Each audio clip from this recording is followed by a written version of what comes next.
They call you the Sindaris Madman, a fitting title for a deranged lunatic. William understood the irony and the hypocrisy in his words. It wasn't like he was right in the head himself. Far from it, in fact. And yet, he taunted Thalius not because he truly believed he had the moral high ground, but because he needed to enrage the Ardeni, make him fight recklessly and with nothing but fury. Both were villains. Both were insane.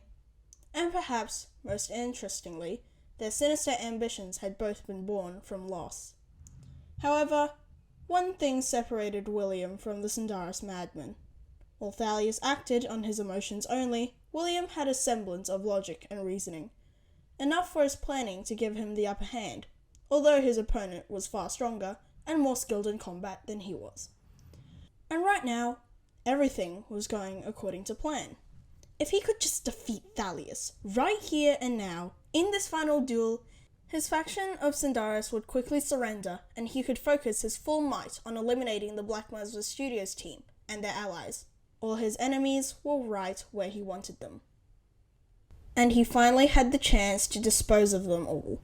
And once he did, his final goal would be in sight: the takeover of Plasmatropolis and the reshaping of society as a whole.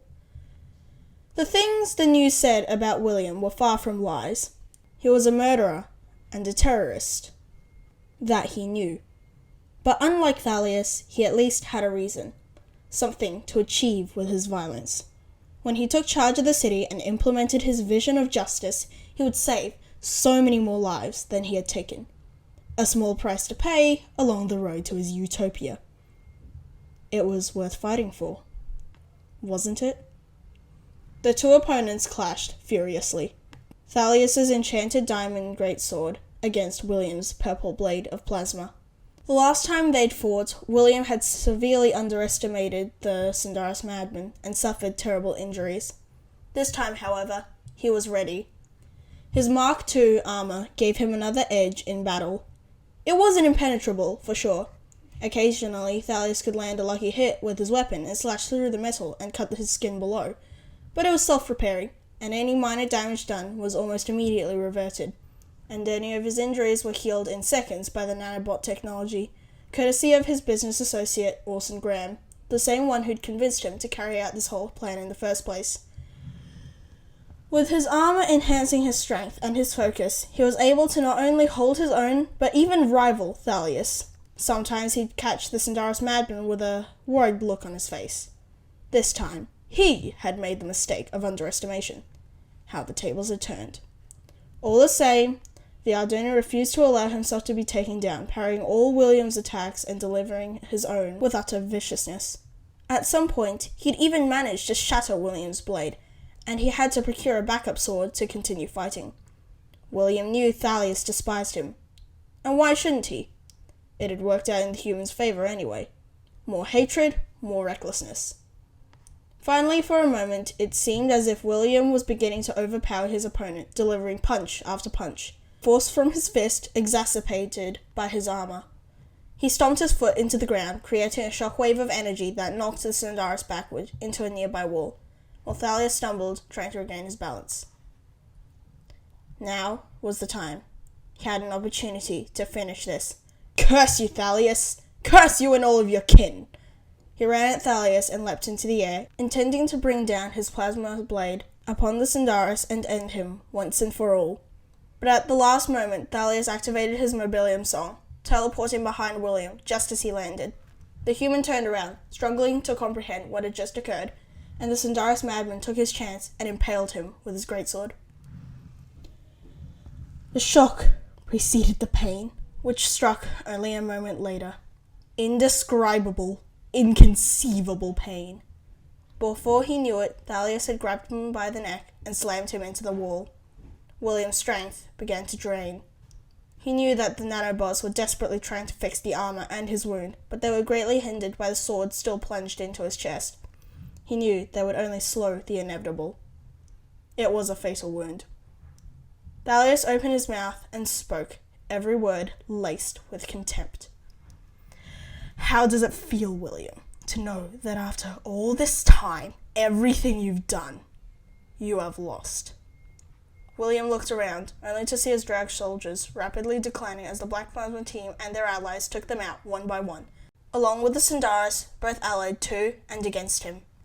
He had been so focused on the battle, he hadn't realized how quickly he was losing his soldiers. Maybe Thalius was right. Maybe he had lost. Was this really how it would end? After all these years, all these difficult decisions? Was he just going to die and watch his hard work go to waste before his very eyes? He refused to watch, and so he closed his eyes and opened them to the sight of an empty white abyss. He got up. His wound was still there, though the greatsword was gone, and the pain had been reduced to a faint tingle, almost as if the process of his death had frozen. He was no longer wearing his armor. He was back in the same casual outfit he'd worn in the photo of himself, his wife, and his son, which he still had in his possession. He turned around to see Jackson, with his back turned towards him, motionless. William had been here before. This was the dreamscape where he'd spoken to Jackson previously, shortly before the final battle. Was this even real? Or was it just his mind's way of distracting him as his life slowly faded away? "Jackson!" he called out, but the boy did not move, nor did he show any signs of noticing William's presence. He began to approach his son very carefully, only for Jackson to very abruptly raise his hand into the air and snap his fingers. Before he knew it, William was standing in the middle of a street, late at night in the city. He watched as another, slightly younger version of himself nearby approached a parked police car where a few cops stood. His other self began to shout at them, and he realized he was reliving a memory in third person. "My son is in danger! He went out for a walk and got stuck in the middle of a shootout between the Ardoni gangs," the past William yelled. One officer stepped forth. "Sir, my name is Sergeant Curtis, and this is my team. I assure you we'll do whatever we can." In the present, watching the scene again, William knew the policeman to be Carl Curtis, the leader of the group of police officers who had been bribed out of stopping the shootout. He hated this man with a burning passion, and had almost managed to get back at him by executing his brother, who also just happened to be a cop. "When you lost me, I'm sure it felt awful. So how do you think that policeman would have felt if you took his brother's life?" Jackson's disconnected voice asked. It was like he was speaking to William from beyond. "Why are you doing this?" the present William demanded, more fearful than angry, ignoring the rest of the memory. "Why are you making me relive this?" Jackson didn't respond, and a moment later, William was watching his past self run through the streets of the very same city on the same night, the sound of gunfire in the background. When he'd heard no news from the police, he'd taken matters into his own hands and had begun searching for his son himself. William heard Jackson's name, called out in his own voice by his past self. It was a surreal experience. Finally, there was a response to William's calls. He heard Jackson's voice. He entered an alleyway and found his son restrained by two male Mendoras. Nearby, a female Mendoras was aiming at his head with a gun. The past William whipped out his own pistol and aimed it at the female Mendoras. "Release him! Don't hurt him! He's my son!" "Dad!" past Jackson shouted. "Shut it, runt!" one of the Mendoras restraining him ordered. "Ah, I take it you're William Loden," the female Mendoras remarked, turning around, but still making sure her gun was locked on Jackson. "We were hoping you'd show up." "We were hoping you'd donate the Mendoras gang some of your vast riches." "I wouldn't donate a thing, you psychopath!" past William screamed. "Well, I'm sure you understand what we'll do if you don't agree to this," the female Mendoras smirked. "Don't you dare!" "I won't if you cooperate." "Don't do it!" past Jackson warned. "Don't do it! They're evil!" "I said shut it!" the same male Mendoras who'd spoken before repeated. President William watched as his past self shook violently, unsure of what to do, before suddenly turning his gun on one of the Mendoras restraining past Jackson, who kept trying to shut him up, surprising the trio of Ardoni. He fired and hit the Mendoras square between the eyes. He fell over, markings black as the night sky above, in seconds. Past Jackson took this opportunity to break free of the other's grasp. In response, the Mendoras took out his own gun and fired at past William, who took cover behind a dumpster before firing back and hitting him. He too was dead within moments. Then the female Mendoris took a shot and would have hit past William fatally, if not for a mere stroke of luck that ironically had been one of misfortune too. The past Jackson had jumped in front of his father, taking the bullet to the heart. Past William screamed as his son fell to the ground, and he fired at the female Mendoris, hitting her in the shoulder. She scowled and ran as quickly as she could, the past version of William neglecting to shoot at her again, as he knelt down by Jackson and shook him frantically. Present William remembered that Jackson had had a few last words, but the vision changed before he heard them again. It didn't matter. Those words were stuck in his head anyway. You have to fix this world, Dad. Do it for me. You never really understood what I meant, did you?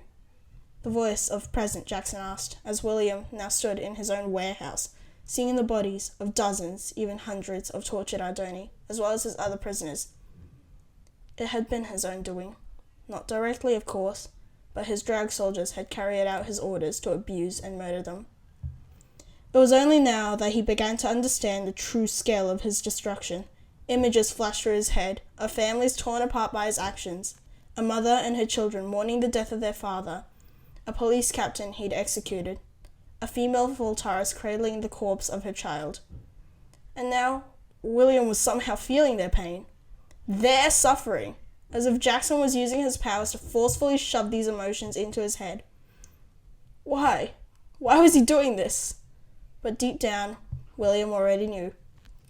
Finally, he found himself spectating a scene of two Keltaris, one male, one female, facing down an army of his Draug soldiers. "We will never yield to you," the male Keltaris declared, determination laced in his expression.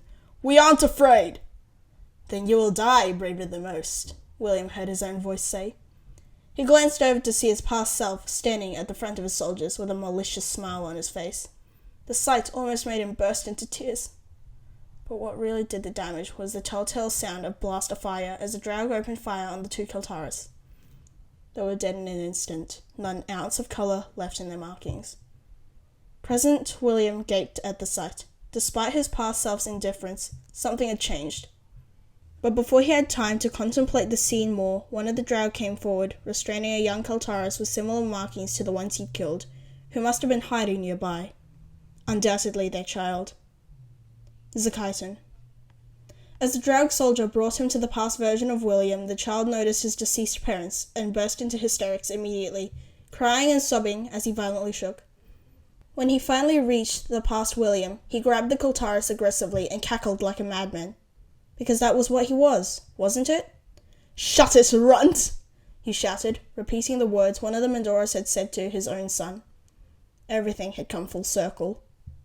And somehow the Keltaris child had obliged, going completely silent as the Drow carried him away, and William caught his past self, smiling contentedly at what he'd done. What had he done? The vision shifted again, and William found him overlooking a memory from long ago, after Jackson's death, but far before any of the chaos had ensued in the city as of recent. Years before, in fact. "Orson! This is madness!" he heard his past self say, as he and his colleague, Orson Graham, were seated at a table in Graham's home, discussing a plan he had proposed to William. "Is it, though?" Graham responded. "The fact that my brother died, and your son died too, is evident enough of the flaws in our society. This city, and the world, is plagued with corruption and injustice. Do you not wish to fix it? Is this not what Jackson told you to do?" Past William paused for a long moment, deep in contemplation. Present William remembered this clearly. It was the day Graham had introduced the plan of creating a reprogrammed Draug army to overtake the city and reshape society in their image. Ironically, though Graham had been the first to suggest it, it was William who had carried out the vast majority of the plan, in the name of his son. "But now you know it's not what I wanted, don't you?" Jackson's voice asked. President William stayed silent as he waited for his past self to open his mouth, already recalling the words he had spoken, knowing what he would hear. "I'll do it," but the words he heard his past self speak were far from what he had expected. "What you are proposing will lead to massacre and chaos," Past William said, shaking his head. "And that is far from what my son would have wanted. I will not follow through with this, and for suggesting something so vile, I would prefer you never speak to me again." He got up and walked to the door. Graham turned to face him. "Fine then, like I need your help," he scoffed. "You have no idea what's coming, William.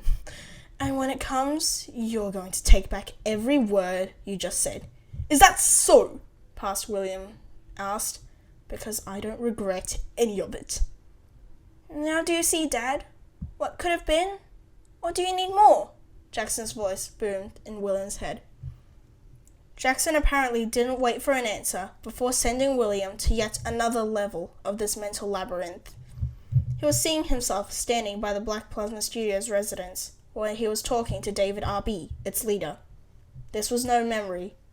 He understood exactly what Jackson was trying to show him. What could have happened if he had denied Graham's plan and never descended down the dark path he had in reality. "Mr. Loathen, the attacks by Awesome Graham and his reprogrammed Draug army have been devastating," the alternate David told him. "Our research has led us to find out you were an old colleague of his. We need your help to stop him. You know him better than we do." "You have my full support," the alternate William assured. "Graham always had a few screws loose, and it was wrong of me to think he still may have had some semblance of sanity left. I hoped he would never go through with this madness, but I guess it's come to that.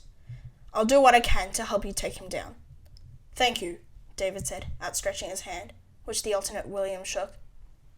The vision switched again. He saw Zakaitan mourning over his dead parents in an empty alleyway before seeing himself walk up to the child. Likely the same alternate version of himself, that was. He knelt down with a solemn look and turned to the Kaltaris. "Who are you?" Zakaitan asked, turning back to look at him. "William Loathen. I'm here to help," the alternate William assured. "I'm with Black Plasma. Come on, I'll get you out of here." But Zakaitan barely moved, unable to take his attention off his parents. "The big bad man. Graham. He killed them." "I know," the alternate William told him. "We'll stop him. I promise. Now come with me." The Kaltaris still did not move. "You promise?" "I do." The alternate William nodded, a genuine smile on his face. "Okay," the child responded nervously as the alternate William began to lead him away. Once again, William's vision changed. He saw the alternate version of him holding the alternate Graham at gunpoint. His Draug army was being defeated by Black Plasma. There were alternate versions of all of them, even that Voltaris and that Nestoris, the ones who'd been helping them. "It's over, Orson," the alternate William declared. "You've lost." Graham laughed. "Maybe all could have gone exactly as planned if you'd helped me. I'm glad I chose not to. Plasmatropolis would be far better with you gone," the alternate William retorted. "But I will thank you for building an army I can now use to right your wrongs. I will spare your life on one condition." "And what would that be?" "Transfer control of your army to me so I can use them to help rebuild the city," the alternate William demanded. "And in return, I will ensure the worst consequence you face is a lifelong prison sentence." "You've always been a noble one," Graham remarked. "Do it." There was a long pause before Graham sighed and spoke a final command into the crown he'd used to control his army. "Transfer control of everything to William Edward Loathen." There was another brief pause. "Yes, I'm certain." And just like that, he handed the crown over to the alternate William, who took it and placed it atop his own head. He wasted no time. "Cease all operations," he ordered. The Draug soldiers stopped fighting, and the battle in the city had come to a close once and for all. Police officers came forth and restrained Graham, who had a blank expression on his face and nothing left to say. Soon he was taken away, out of sight. The alternate David walked up to the alternate William a moment later, joined by his comrades. "It's over," he said. "Indeed it is," the alternate William replied. "I hope I helped." "You did. And now you'll be remembered as a hero of Plasmatropolis. I'm glad you made the right choice so many years ago. Your son would be proud." To present William, who was spectating what had been nothing more than a failed possibility, these words stung. He could have been a hero, and yet here he was, a villain, a monster. He'd been wrong all this time. It wasn't even for Jackson. It was for himself. He fell to his knees as the vision changed one more time.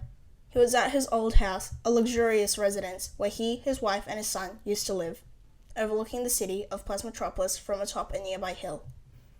The sun was setting over the city's horizon, and it was a beautiful sight. William had walked to the edge of the hill and stumbled from the wound he'd almost forgotten he had, falling to the ground, only maintaining enough energy to sit and watch the sun.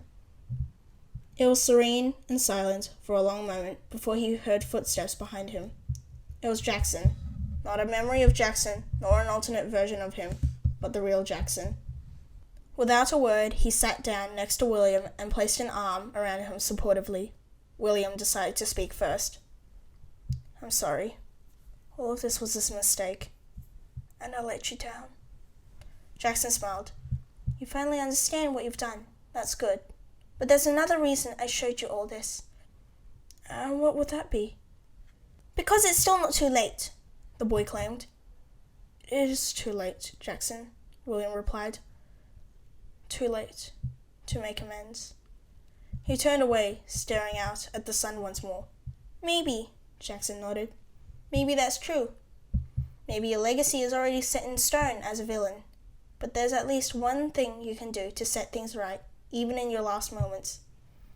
William turned back to him, opening his mouth, about to question him further, but he realized the answer before he even asked. He knew exactly what he had to do. "I knew you were still in there, Dad," Jackson continued. "I knew I said I was disappointed before, but now I'm proud. In the end, I knew you'd come around eventually." It was now William's turn to smile, but he quickly turned solemn. "I don't have much time left, and I'll have to do this quickly," he claimed. "I know," Jackson noted. "And while you're at it, take Thalius with you." "Oh, you bet. I will," William smirked. "If I'm going to burn, he'll burn with me."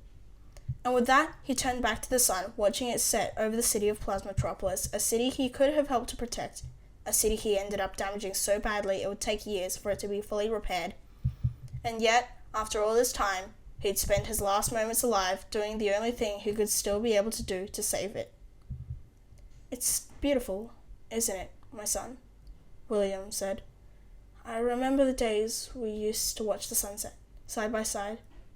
You would never take your young, curious eyes off it. And now, to think I'll see the sun set for the last time." Jackson said nothing, instead joining his father in watching the event. A single tear ran down his cheek. The two stood in silence for a while longer before William finally closed his eyes, and when he next opened them, his subconscious dreamscape had dissipated, and he had returned to reality. No time had passed. He was still pinned against the wall by Thalius as the battle raged on, though it was surely soon to come to a close. The Sindars growled, and William recalled his previous words. "I may have lost," William replied, charging up his fist, "but you haven't won." And with that, he knocked Thalius back with a powerful uppercut. As the Ardoni stumbled, struggling to regain his balance, William used the opportunity he had to rush forward and stab him with a plasma blade he still held. And just like that, it was over. Both opponents stood still for a brief moment, though it felt like an eternity. Then, William stumbled backwards, slouching against a block of concrete. He felt the pain kick back in, followed by the telltale sting of the nanobots in his armor trying to mend his injury, to little avail. Thalius managed to stay upright a little longer before he too tottered and collapsed to the ground. William coughed, feeling that his end was upon them. He estimated Thalius would die first without the nanobot technology William had to slow his eventual death. The human's vision grew fuzzy as he saw the Voltaris and the Nestoris run up to Thalius. Of course he was the one they'd rushed to first. It made sense, considering they were almost like his rivals. William hadn't really paid attention to any of that. He heard Thalius say something, but he couldn't make out the words as he grew weaker. There was a response from the Voltaris. "Ingressus, was it?" Who nodded. Thalius said one last sentence before his markings faded to black and his songs appeared in the ground. He was dead, and yet William hadn't even heard the last words. Oh well. Ingressus and his companion ran away after David called out to them. Everything was a haze for the next few minutes, as William blacked in and out of consciousness. Finally, he managed to return to his feet, though weakly, and ripped Thalia's greatsword out of his chest. He figured he'd die quicker with it gone, and he didn't want this to take forever. He just needed to do one last thing. He stumbled over to where David and the rest of the Black Plasma team stood, along with the Voltaris, the Nestorus, and a familiar Sindaris who must have been Gallius, Thalia's brother. Oh, how sad he must have been. Even in William's final moments, he'd still managed to take a loved one from someone else. One of many times. He felt a tear trickle down his cheek, feeling immense guilt from his actions. Graham was dead, his body lying on the ground, an arrow wedged through his back. His rival, one of Black Plasma's associates, ROA Nitrox, was also dead, the others mourning over him. It was clear that they had fought, and neither had prevailed. As for Rhea, she was nowhere in sight, her Sindaris forces having retreated. Thalia's followers, too, had been defeated, taken into custody by the military and the police. William's Draug army ran around frantically, unsure of what to do without new orders. All his allies were gone, and the battle was over. It was time. Finally, the group noticed William's arrival, and were all shocked to see him, still alive, that is, dying, but not yet dead. The nanobots from the armor are slowing the damage, William croaked. But I will die. Good thing is, this gave me time to think. He could barely stand, but pushed himself to keep on talking. He needed to do this for the good of Plasmatropolis. Truly, this time. William looked around, taking in the destruction he and Thalius had caused. He then took a few wobbly steps further. I should have listened to my son when he appeared to me in that dream, William claimed. No one really bothered asking for context, luckily for him, considering he had no time to explain. They were still paralyzed with grief and shock. What I've been doing is wrong, and it's a mistake. In fact, David and I could have helped you, and we could have improved the city together, peacefully. But that's behind us now, because it's too late. David stared at him, unsure of how to find words, and finally it was time for William to do what he knew he had to do. I at least take comfort in the knowledge that I will be reunited with my family in the afterlife. I deserve to die after all this, but I hope I can at least do one thing to correct what I've done, William continued. He barked an order into his device. Transfer control of everything to David R.B. After a brief moment, he nodded. Yes, I'm certain. There were a few mechanical sounds from the device, and then it went back to normal. William took the crown off his head, as if symbolically abdicting. He handed it to David. Use my technology to rebuild the city and save lives, William requested. It's what I should have done. Learn from my mistakes, David. David examined the device, then nodded wordlessly, taking the device and placing it atop his own head. Cease all operations, he ordered. The frantic purple Draug then stopped moving around and stood idly.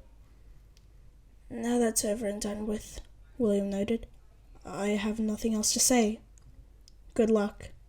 I can't wait to see my wife and son again. William smiled. He hadn't realized how much he'd missed bearing a genuine grin rather than a condescending sneer on his face, after so many years since that tragedy had changed his life. It was ironic, because when Jackson was still alive, he smiled more than often. And for the first time since then, besides in that dreamscape, he was smiling again. And for the last time. The thoughts of seeing his family again set William's mind at ease as his eyes glazed over and he fell, the flickering lights from his armor fading as his breathing came to a halt. He was dead. The next time he opened his eyes, William was wearing his casual clothes once more, lying down on the invisible floor of the white dreamscape. He got to his feet painlessly, his wound now gone. He felt different, like he actually belonged here for once. And that's because he did. He was now one of the inhabitants of this realm, a soul in the afterlife.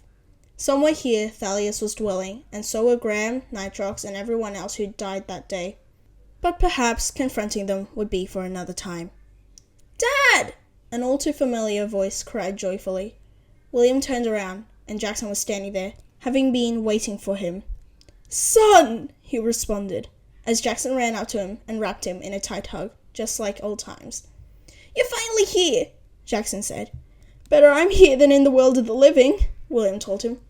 "There was nothing left for me there, and I wouldn't have been forgiven anyway. I suppose it doesn't matter now. At least you still helped fix Plasmatropolis in some way," Jackson reassured, stepping back and releasing his father. "It's been fixed?" "Well, rebuilding is in progress. Time works weirdly in the afterlife." "It took you a few weeks in the living world time to fully manifest here," Jackson claimed. He then snapped his fingers, and the white expanse around them shimmered to reveal an image of a city that was slowly being repaired. Tons of William's drag were helping mend broken buildings and cars, patch up explosion craters, and help the citizens recover. It was an incredible sight, and a reassuring feeling, as William now knew that even after he had died, the technology he built was being used for a good cause. Just as quickly as it had appeared, the image of the city dissolved, leaving William and his son alone in the white abyss.